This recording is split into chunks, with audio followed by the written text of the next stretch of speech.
সরু চুগলি পিঠে করবো, তার জন্য আতপ চাল ভিজিয়ে দিয়েছিলাম নুন দিয়ে একটু। এখন এই জলের থেকে তুলে তুলে নিয়ে শিলে বাড়বো, বেটে তারপর একটু পিঠে করবো। এখন সবগুলো বেটে নিয়ে আমি অল্প অল্প করে নিয়ে খুব ভালো করে বাটতে হবে এটাকে, একদম যেমন দানা দানা থাকে। এটা আমার খুব ভালো করে পিষে নিয়েছে, একদম দানা দানা নেই। এটা এখন তুলে নেবো, নিয়ে আর একটু চাল আছে ওটাকে বেটে নেবো। কিন্তু এটার সাথে আর একটা জিনিস মিলিয়েছি আমি, 2 চামচ নারকেলের কোড়া, কেন আমার ছোট্ট ক্যামেরাম্যান তো নারকেলটা খেতে চায় না। আর এর মধ্যে একটু নারকেল কোড়াও বেটে দিয়েছি, খুব স্বাদ হবে। দুধ দিয়েও গলা যায়, যে কিছু না। কিন্তু আরও চাল আছে, বেটে নিই, তারপরে আমি জল মেলাবো।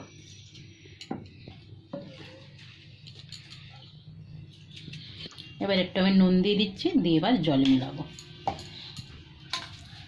অনেক টাইট টাইট করে মেখেছি, আমার বাটাটা খুব ভালো হয়েছে, ময়দার মতন পুরো হয়ে গেছে। আমি জল দিয়ে মিক্স করে নিয়েছি, আর একদম পাতলা করে নিয়েছি, যাতে আমার দিলে পাতলা জালি জালি হয়ে উঠে কাগজের মতো। এদিকে আমি ননস্টিকের ফ্রাই প্যান বসিয়ে দিয়েছি। এবার গ্যাস অন করে এটা রেখে দিয়ে আমার হয়ে গেছে। নারকেলটা দিতে জন্য বেশি সাদা হয়ে গেছে, একে তো আতপ চাল, আরও সাদা দুধের মতন পুরো এটা হয়েছে। এখন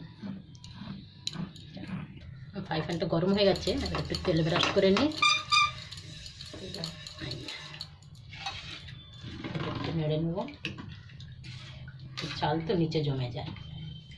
এবার এই এক হাতা করে দিয়ে দিলাম।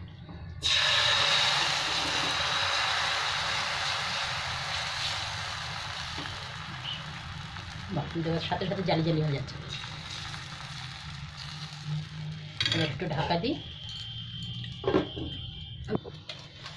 এবার আমি ঢাকন খুলে তুলে নিচ্ছি, হয়ে গেছে আমার। বা আপনার ছেড়েই গেছে তো, হাত দিয়েই উঠে যাচ্ছে, আর কাঠের খুন্তির দরকার নেই। বাহ, এই তো পুরো জালি, দারুণ হয়েছে।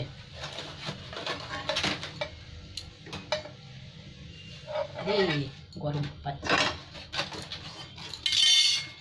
আর একবার তেল ব্রাশ করে দিই, দিয়ে দিলাম। আবার এক হাতটা এরকম করে আমি সবগুলো